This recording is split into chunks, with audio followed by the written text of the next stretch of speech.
we got Northeast Ohio, and welcome into 3 News at 5. It is so good to be with you on this Friday evening. We thank you so much for spending time with us on air and the WKYC app. I'm Betsy Kling alongside Jay Crawford. We want to get right out to our top story in Twinsburg Township. A gas explosion tore through a neighborhood yesterday. This happened on Hiram Lane in the Woodlands neighborhood. Yeah, 3 homes were destroyed as part of the blast.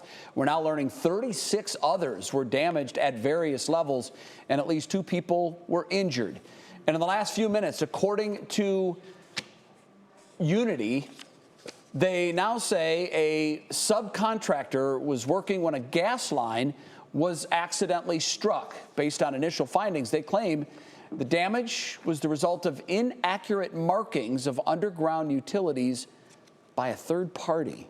We have team coverage on this for you tonight. Our Amaya Ward has been gathering reaction from those in the neighborhood. But first today, the Twinsburg Fire Chief explained why the layout of that neighborhood may have made the danger even more intense. Peter Fleischer is covering that angle of the story for us today. Peter, just looking at the map, it looks like that is a very compact neighborhood. Yeah, Betsy, and I want to start off by apologizing if it's too loud for you to hear me, because we just had a caravan of about 8 to 10 construction vehicles moving through this scene. The cleanup very much underway because there is a large mess to deal with. Now, we're standing right outside of the roped-off explosion area, but you can still get a really strong idea for how this neighborhood was put together. Houses very tight, side by side. Combine that with where the gas leak occurred in a dense cul-de-sac, and officials say how this neighborhood was built actually led to so much damage. The drone footage probably gives you the best view. There are 15 homes in this circle drive. When that gas line was ruptured, it didn't just leak gas. It leaked at a very high pressure because of all the homes that line has to supply. If this had happened on a normal, more conventional street, the strength most likely would have decreased. Twinsburg fire officials explain the science. Gas coming down the main, coming into this, it's like a lollipop here. So gas has to run around the outside of this little island. It runs at a higher pressure. You'll see the meters on the side of the house. It goes from pounds to ounces. So that reduces it to a usable level for inside the house. The loop and down the main is a higher pressure, obviously. So they have to maintain all these homes at the same time.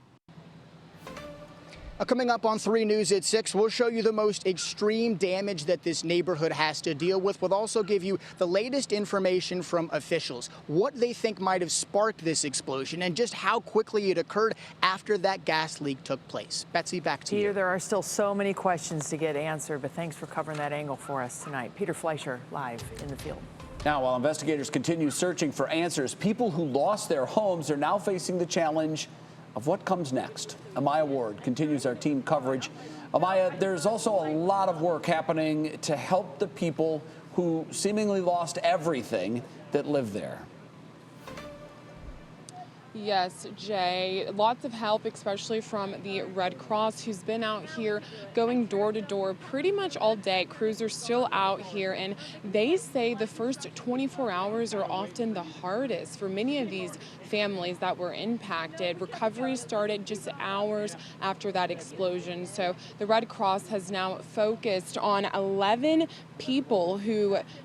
families whose homes were destroyed. And so right now the organization says the help starts with immediate financial assistance, allowing people to pay for things like a place to stay, replace clothing, or cover other essential expenses. Red Cross volunteers have been on scene all day assessing damage and say they're still going door to door to see who else may need help. I would say that it's the emotional impact that it has on people. And you know, you build a home. One resident I spoke with, 21 years he's been here, and you have everything inside of it, and it's just all gone. So it's different for everyone, but I would say the emotional toll that it takes is really the toughest, and the American Red Cross helps with that too, with mental health counseling and spiritual care and other things in disaster. The Red Cross says its response relies heavily on volunteers, including one from Hudson, who is helping her own neighbors here in Twinsburg Township. She was not available to talk earlier today, but the organization is encouraging anyone who wants to support families impacted to visit redcross.org or call 1-800-RED-CROSS to make a donation. And coming up at 6, we're going to hear from residents who live in the neighborhood from the moment they heard the explosion, what they saw, and how many of them just say they're grateful to be alive. Jay. Yeah, it really is incredible that all of them were able to get out alive. Just amazing destruction. Amaya Ward reporting live for us. Amaya, thank you.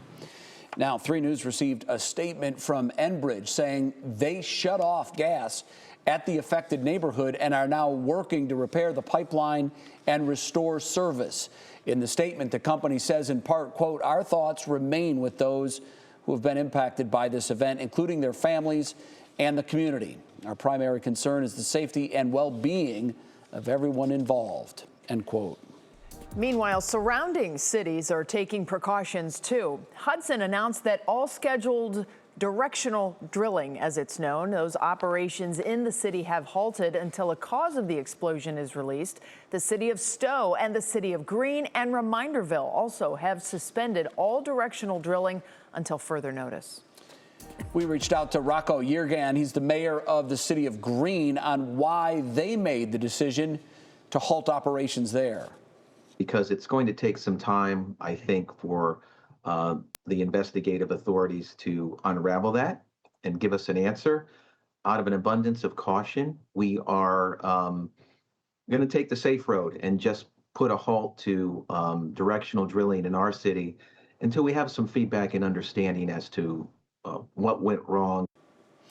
He also says the company and project in Twinsburg has nothing to do with Greene, but the same basic concept of directional drilling is front and center at the moment when it comes to surrounding cities making these announcements. A reminder, we'll continue to follow this story on air and online. You can scan the QR code on your screen there to download the WKYC app for free so you can stay up to date with the very latest information.